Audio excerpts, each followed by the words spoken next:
Once again, it's that time again. We are live. I'm Armchair. That's Dubs. Last time, you could only hear me. But Sure Dubs, could. you're actually available to be heard today. Yeah, we did 25, 30 minutes, and before we even realized there's an issue, and then like another 15, and then realized that I had zero audio whatsoever. Yeah, it was fantastic. We loved it. It was a good episode. I wish you could have heard it. You guys missed a great one. You missed a great one. So we're back again with a little bit of Unforgettables, Volume 1.A. And I say that because 1.A. Well, like the real first episode is this episode, because we can actually hear you, and that's important. So I'm just sharing the link out. If you're in the chat, exactly what I'm trying to do right now. If you're in the chat, let us know. We got all the good times here. I appreciate everybody for jumping in when you can. I don't know. It's not letting me do it. Whatever. Oh, we got Patrick Rutch in the chat. What's up, Patrick? Welcome in. Oh, I can even see the chat. That's fucking awesome. I love this. This is way better than whatever we tried to do last week. Whatever we did last week was awful. It was awful. It was horrible. This week is significantly better. But we're good with it. I like it. We are also from the burner. That wouldn't do anything. We're also live on Twitch right now, and we're live on Twitter. So everywhere. You can check us out wherever. Make sure to follow us wherever you can, wherever it's more comfortable for you. We don't hit the ticker. Hit the ticker. We got show it to them. You want the we banners? Got new toys. We got new toys. Look at this. Don't forget to like and subscribe, guys. Wait, it gets better. Oh yeah. We got the ticker. All right. So while we're playing around and having fun and doing all this fun stuff here, I just wanted to say, hey, Dubs, what is your favorite or who is your favorite journeyman quarterback? I mean, the obvious answer is Ryan Fitzpatrick, right? But I feel like that's a cop-out. It's not necessarily a cop. I think it's a cop-out. I don't think it's a cop-out. I think it's a good. That is a quality choice. Is it Josh Johnson? Josh Johnson's a really good answer, to be honest. For me, it's Colt McCoy. Colt McCoy's a great answer. Best name in football. Kevin Cobb. Kevin Cobb was a great one. I got one for you here that's a little bit out there. And we're going to have fun with this because I don't know actually how to say the name properly. And, it is what it is. Hey, Dubs, do you remember Steve Buerlein? Buerlein. Of course I do. I know how to pronounce it as well. I mean, that's exactly what we're going to get into here. Played 147 games with a 47-55 record, threw for 24,000 yards and 147 touchdowns. And honestly, he was everywhere. Played for the Raiders, played for the Cowboys, played for Phoenix, the Phoenix Cardinals. Do you remember them? I don't. It was 1993. I wasn't really watching a ton of football then. Then he played for Arizona. Obviously, they moved 6 years from birth.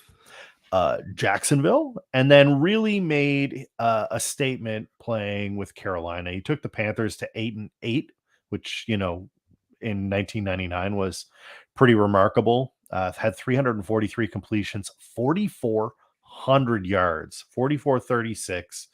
Absolute unit. Threw for 36 tutties. Back then too, they weren't throwing the rock like they were now. No, that's not a fucking shabby season. No, not at all. So he had a pretty incredible 1999. He was his only Pro Bowl season. He spent 5 years in Carolina, 2 in Arizona, 2 in Dallas, 2 in Denver, 2 in Las Vegas, aka Oakland, with the Raiders. Yeah, he bounced around. Actually, it was LA. He was in LA for the Raiders and a year in Jacksonville. So Steve Buerlein is our kickoff guy. I just think Stevie B. It's Stevie B. It's so Buckets. fun when I look at it, I go, okay, so Steve Buerlein's playing, it's 1999, and you're the Panthers, and you're thinking, we just got this veteran journeyman guy. He's okay. But we have so many guys in the league like that now.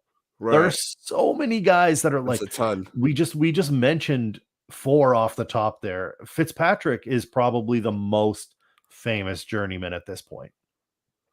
Yeah, I would agree with that. That's why I said he's like the basic answer. I didn't even want to say him because it's like that's Well, the first guy you think he's of. probably the right answer, to be honest with you, but I really enjoy like taking a look when you go back and you're looking at best, or like I looked up greatest one season wonders, and Bjorline was on that list despite being a journeyman because of that 99 season.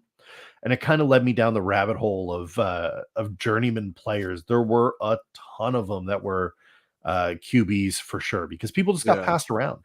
right. I was trying to think of like not like there's a ton, like you said, there's a ton of journeyman QBs right now, but I was trying to think of the last one that just like had a season like that where they, you know, and I can't do it. Maybe Case Keenum Case Keenum is a great for the one. Vikings. That's the only one that I could really think of. Oh, who was it? Who was it? Was it Keenum that played for the Vikings and then went to the Texans, got that big contract? Oh, Brock Osweiler. Is that who you're Brock thinking of? The Osweiler, Brock yes. star, big cock Brock. Brock Brock Purdy can sit Osweiler. down, man. He was the original big cock Brock. Brock Osweiler had one semi-good season with an already built team, and he parlayed that into a like I think it was like 80 million or something ridiculous like that. And everyone was like, he's going to be the future of It the was Texans. crazy. And I he remember was where I was when that contract got signed, and I was like, no way they gave Brock Osweiler that much money. they No chance. absolutely They did, yeah. and they did. And they were I on the don't hook with know him why. for a long time. Yeah. Didn't he get like he ended up in Miami for a second, didn't he? After that? Yes. Yeah. I mean, there's lots of journeymen that end up not really playing what's his name that got drafted by the Cardinals and then immediately dispatched for Kyler Murray is a great Josh example. Rosen, the Yeah. chosen Rosen. Yeah. I thought he'd be incredible. That draft class was the Josh Allen one, and I was like, the Joshes. It's going to be the Joshes. Those are the franchise guys, Rosen and Allen. I was half right. And no such luck, unfortunately. So, yeah, a little Stevie B to get us kicked off here on our, I guess, I love second it. inaugural season. Diving deep into the well. Armchair, do you remember James Starks? Yes, I do remember James Starks. Running back for the Green Bay Packers. His Yes. 6-season career. Super Bowl champion, James Starks, I might add. Which is pretty much when he did the most damage, was on that Super Bowl run. Which I remember James Starks being like a pretty good running back. Do you? Yeah, am I not in that boat? No. I think you're right. I think he kind of fell off. I remember that as well because he was like like I said, his rookie year was when they won. Like he got a lot of tote in the playoffs. Like it was like, oh, this is going to be the guy. They also had Eddie Lacy at the time, if I'm not mistaken. Yes, and that is why. Look at this. We got oh my god, toys on toys. Look at that, James Starks. Yeah, so I think probably the mixture of Eddie Lacy before he got super fat. He was only a little fat, Eddie Lacy, at that time. Yeah. And obviously injuries. I know he got into a car accident, which shortened his career too, but he kind of tapered off, didn't have the production that I expected to. Like when I looked at his stats, I expected like maybe 1,000-yard season, if not close. He never had one over 600 yards. No, which was surprising to me. And he only had 9 rushing touchdowns his entire career. See, that sounds wrong. Right? That sounds incorrect. And then but then I go and watched his highlights, right? Like a career highlight. I skipped all the high school and college shit. I don't care. I don't want to see you run over kids. That's if you made it to the NFL, yeah. Anyway, I go watch the highlights, and it's like every crucial run that they needed, it went to James Starks. And the Packers needed a lot of crucial runs at that time. They were playing in big games, obviously. It's the Green Bay Packers at that time. They're in conference championships and obviously not many Super Bowls, but that's a whole nother conversation. James Starks received the ball in a lot of big moments, and I think maybe that's why I remember him so much. It was just like a lot of 10, 20-yard, just like broken tackles and memorable shit. You know what I mean? Yeah, that was about the time that I started deep into fantasy football. And I wonder if he was one of those guys that kind of got drafted early on and maybe brought into the fold. And you were like, he's going to be a bench guy or a streaming running back for your bye weeks. 6th-round draft pick. I'll just toss that in. It's not bad. That's not bad. God, I remember him being so much better. Right? I do too. And that's like, I was like, oh, James Starks. I just expected his stats to be better. But again, when I watched his highlights, it like matched up. I was like, yeah, that's what I remember. I remember him being a fucking monster, but the stats were not there.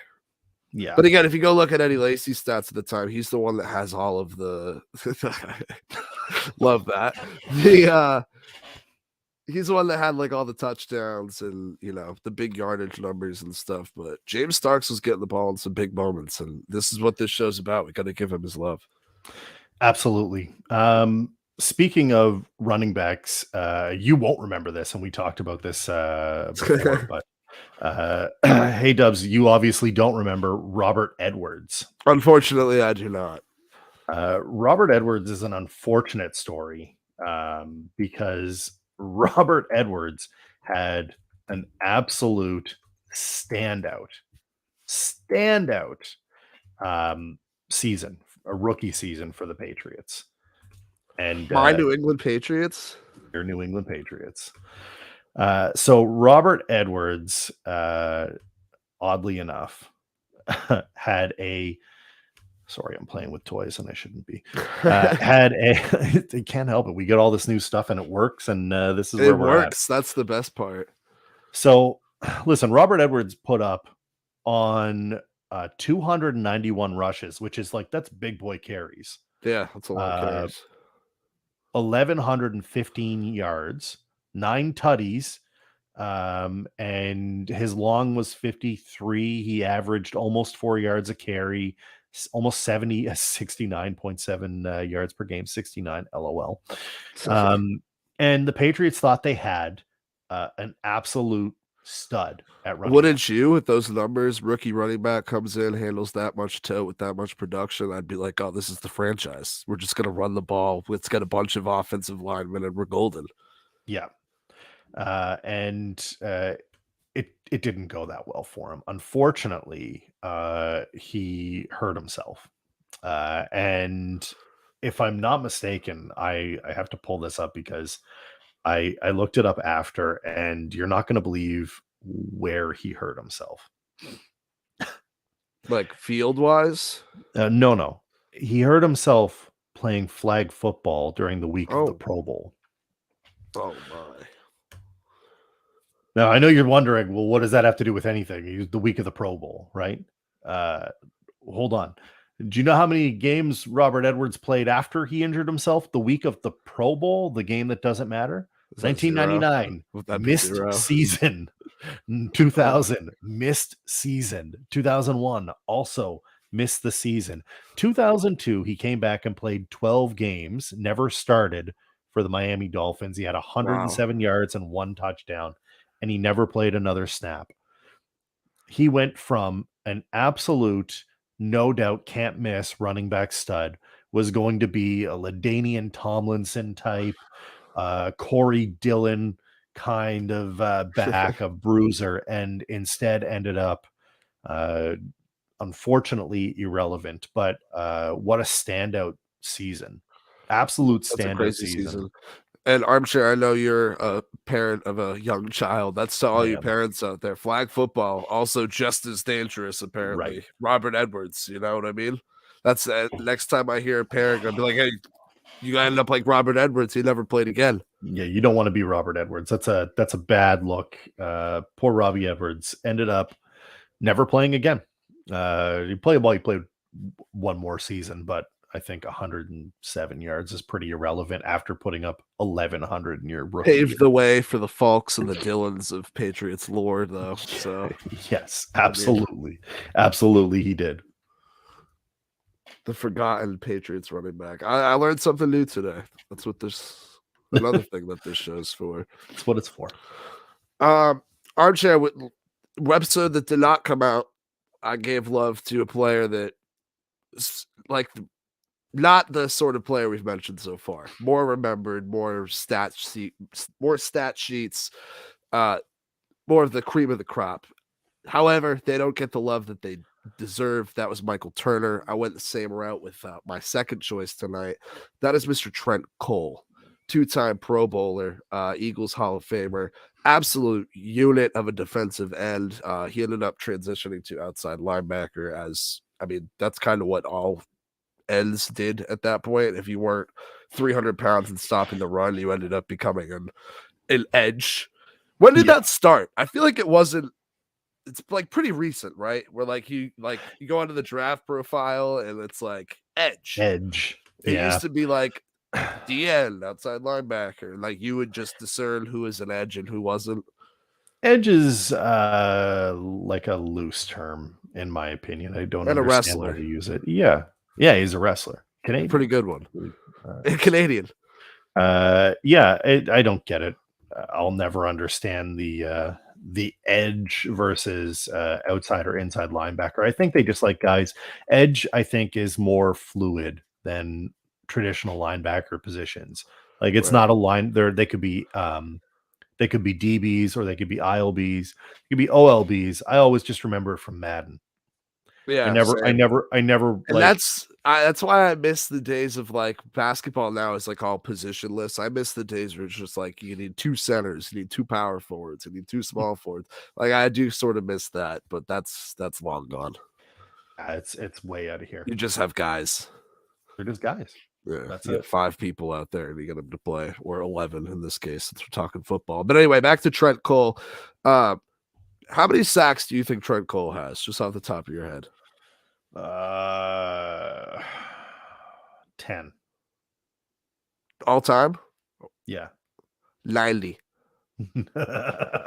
90. Yeah, 90 sacks. 90 sacks. Unreal. And I feel I haven't heard his name one time since he retired. This is a dude we just mentioned Madden. This is a dude I drafted in Madden all the time because he got that big contract young. So he was like, you know what I mean? He'd be sitting there at like 26 years old. You're like, bang, I'll take Trent Cole. Absolutely. He had 4 seasons of over 10 sacks, including 2 with 12.5. He had 2 seasons with 9, a season with 8. So he was pretty much consistent his whole career until he went to Indy and tapered off after that and ended up getting cut. But while he was in Philly, dude was an absolute unit. He is second in Eagles all-time sacks behind only the great Reggie White. Trent Cole needs some love. I had to get him on the show. I had to mention him. Also, the cousin of 2-time NBA champion Norris Cole, who drove me fucking insane during those Heat runs. I don't know why. He wasn't very good. He just bothered the fuck out of me. He's one of those players. 90 sacks. 90. Why is no one ever talk? Everybody always talks about Strahan. Like I feel like, and that's not to say that Strahan doesn't deserve to be talked about because he was an absolute beast.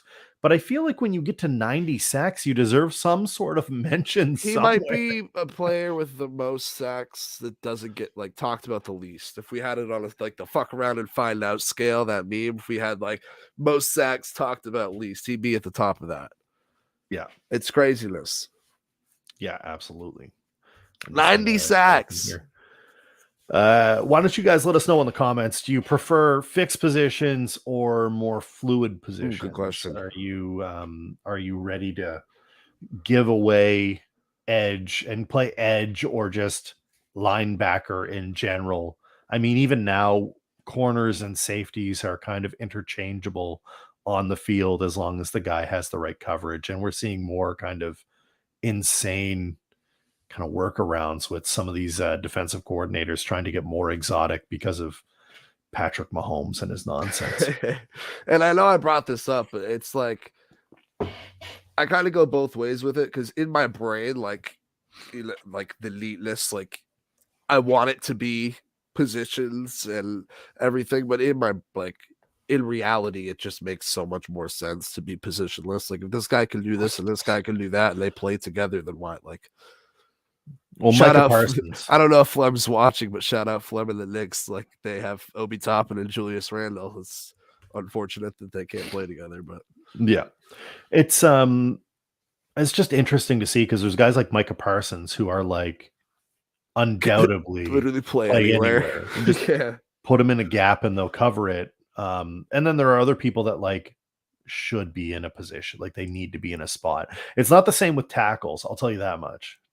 Tackle, you got to know what you're doing. Yeah, right. Left side, right side, you got to know what's going on. All right, I got one more unforgettable for you before we drop to your last one, and then we can get out of here on something fun. Do you remember unforgettable number 5? Sam Adams. I know Sam Adams well every Sunday. Not that Sam Adams. Not that Sam Adams. I guess I can't quite say I do. Not that Sam Adams. This Sam Adams is a defensive. I have a family member named Sam Adams as well. Is it that one? It's also not that one, unless he played for. She did not. 6. It's 6 different teams. Again, with the journeyman kind of looks. So Sam Adams he played a lot of games. He's unfortunately more recently been arrested. Don't do crimes. Don't tax do fraud. You will end up on the half hour if you do crimes. tax fraud. Don't do that. Don't do that. Don't do that. He was messing around with some stuff. But when he played football, very important. He actually started 177 games over his entire career. He played from 94 to 2007. People hear that and they're like, oh, like you think NBA or something like that. It's not many games. That's a lot of games in the NFL. Yeah. There were 12 games his rookie year with Seattle, started 7 of them. And then they finally started moving him forward. He played every single game from that year on in Seattle. Played with Seattle till 1998, 99. In 99, and then he got traded to Baltimore. Played 2 years in Baltimore. 2001. You might remember 2001. We remember 2001. Baltimore doesn't. It's unforgettable for them. Then they went to Oakland. Then he went to Buffalo for a couple of years, played a year in Cincinnati, and he ended his career in Denver. The man had 308 solo tackles, 403 assisted or combo tackles with 95. That's 95 assisted tackles, 50 tackle for losses, only 3 quarterback hits, so he wasn't really after the quarterback, but a consistent, solid player, 3-time Pro Bowler, made the AP or the All-Pro team 2 times, or the second All-Pro team, sorry, the second tier one, not the main one. So Sam Adams, kind of we don't really like when you're thinking about DTs and DEs, it's a weird kind of spectrum, and he really doesn't fit the way that other people might think. And I think it's important to that's what the show's about, is highlighting guys that had really solid careers without having to, we're not talking about Malcolm Butler, although he might make it on an episode because he didn't do much after that interception. No, he did not. He had one or 2 good seasons, but they had one game. Do you know what I remember from Malcolm Butler after the interception? It's one thing and one thing only: shutting down Odell Beckham. No. Odell, because I remember him doing that. He was playing for the Titans. Okay. Because when Vrabel first went there. Yep. And they beat the Patriots in a nothing game. The Titans were underdogs. They came in and they won. And he was in his locker room talking like they had just won the Super Bowl. I remember that game. It was miserable. They didn't even make the playoffs. But don't worry, we had a lot of talk. So much talk.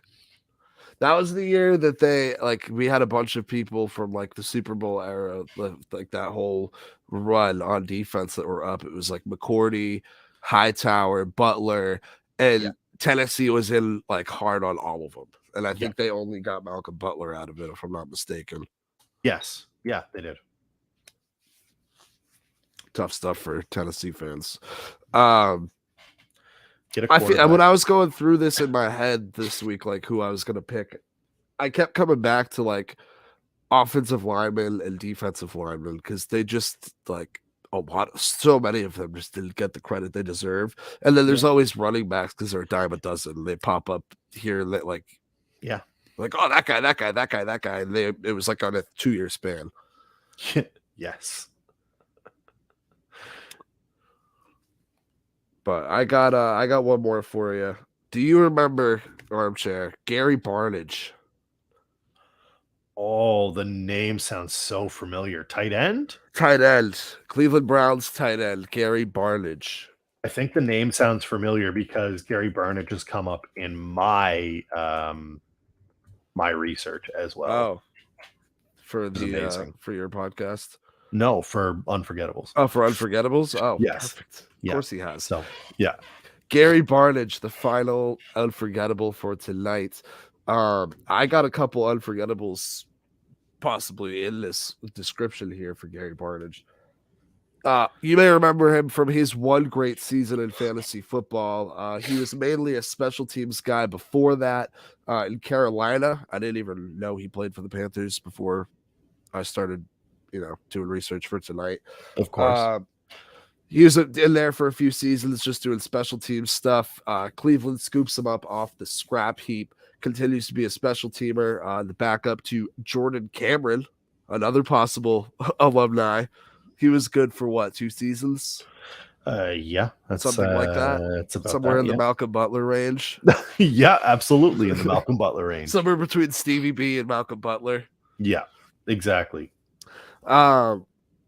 He was back up to Jordan Cameron for 2 seasons. Jordan Cameron's done. He's concussion riddled Jordan Cameron at this point. Done, coming out of the league. I feel like he'd go to like Denver or something for like a year after, where he's like, they tried to trot him out there as the number 1, and like 2 games in, they had to go sign somebody. They're like, it's just not fucking working. I don't remember where that was, but I remember it happening. Regardless, 2015, Gary Barnidge, he became Cleveland's best one-hit wonder since Peyton Hillis. He had 79 catches, 1,043 yards, and 9 touchdowns, which is like that's like solid tight end numbers. He was a top 4 tight end in yards and touchdowns that season. His whole career before that combined 7 seasons, 46 catches, 600 yards. He nearly doubled it. He had 3 touchdowns in that span too, and had 9 in that season. So he tripled his touchdowns and nearly doubled everything else. In a single season. A single season. I remember I picked him up like in fantasy that season. Nobody cares about your fantasy team. I picked him up like week 4 or something. He was starting to pop off. I was like, man, this fucking guy came out of nowhere. He could be good. He was incredible the rest of the season. Carried me, ended up winning the championship in that league. It was awesome. Loved it. Big fan of Gary Barnidge. I remember him fondly. He played through 2016, hurt the next season, got around 600 yards, something like it was pretty much exactly what he had his first 7 seasons. That was when he got his last season after he had his pop-off year. And then he had a sports hernia surgery, got cut, never played again. And that's the end of Gary Barnidge. Never to be heard from again. Poor Gary Barnidge. Gary Barnidge feels like one of those tight ends. Again, these are like guys that pop up on fantasy teams pretty quickly, have amazing standout seasons, just like Robert Edwards. Yep. And all of a sudden disappear, like off the face of the earth, gone. There's a lot of guys out there that did that. Which is why we do the show. Exactly. And got to highlight those guys. We can't just let them fall off the face of the earth. We got to bring them back from whatever depths they're hanging out in. Exactly. Dubs, before we get out of here, do you want to give a shout out to your sponsor? Absolutely. Sugar Cali CBD. Make sure to go on there if you are having issues with, maybe you want to quit smoking. Maybe you just enjoy CBD cigarettes. Go on there. hit the link tree on my bio on whatever social media platform it may be. It's also in the description. There. It's also in the description. And you can go there and find yourself some CBD products, including the Creme cigarettes. No, we're going to, God, I love SugarCali.com. Sugar Cali CBD. We love that. CDB, yeah. But that's all right. CDB. What? Listen, we're playing. We're playing around. It's okay. There, hey, regardless, it worked way better. This is way better. Hey, I fixed it. Exactly. This is how quick I could fix it. This is amazing. Cali CBD. Okay. And you check them out. The link is in the description of the YouTube. If you're watching on Twitch, you can hit the link tree and make sure to use that link tree so we get paid. Absolutely use that link tree in Dub's profile. Don't forget to follow us. We are at stoned_podcast and at Armchair Comment 2. I had too many things to talk about, so I'm not going to worry about it. What I will tell you is we're probably back not next week, but the week after. Does that work for you? Works for me. I don't want to. We're not going to overwhelm you, but we want to. We have some catching up to do, and we've been trying to get this off the hop for a little while. 100%. So with everything working, I think we should. Exactly. Make hay while we can. I'm super excited for no technical difficulties. That's not only no technical difficulties, but we got to use the new shit, and the new shit worked like flawlessly. Yeah. That's it was the best. Fantastic. There's literally nothing better. Like Kid on Christmas. I haven't been this excited in years. Yeah, it's going to be a good time. So don't forget to subscribe to the channel. Make sure you share out the stream. Let us know what you think. If you have someone that you think should be an unforgettable or that we should mention. Yeah, please. I've gotten a lot of suggestions since I said we were starting this. Hit us up on the Discord. You can find also in my link tree. It's a pretty bumping place. We have baseball season coming up next. I don't know what you want to. I might think we do hockey next week. I'm down. Or a week after, sorry. Whenever we're back. Yeah. I think our next get down for that. I think our next one needs to be NHL. There are a lot in the NHL. Yeah, I got a couple right off the back. We're coming up to its trade deadline soon for the NHL, and we have basketball playoffs coming up, so we'll get some NBA ones in as well. There's always football and Major League Baseball season. Pitchers and catchers are reporting this week. Dude, the Super Bowl ends, and then as like a content creator, you go, yeah. All right, what's next? And then it's like a list, like 7 miles long of it's March Madness. You didn't even think about that. March Madness. There's definitely going to be an Unforgettables March Madness teams. 100% teams. So we'll be there. I feel like we got to do like March Madness heroes too. Oh, definitely. Oh, yeah. So again, don't forget, subscribe. Make sure you let us know your Unforgettables. For Dubs, I'm Armchair. I will see you on the next one. Peace.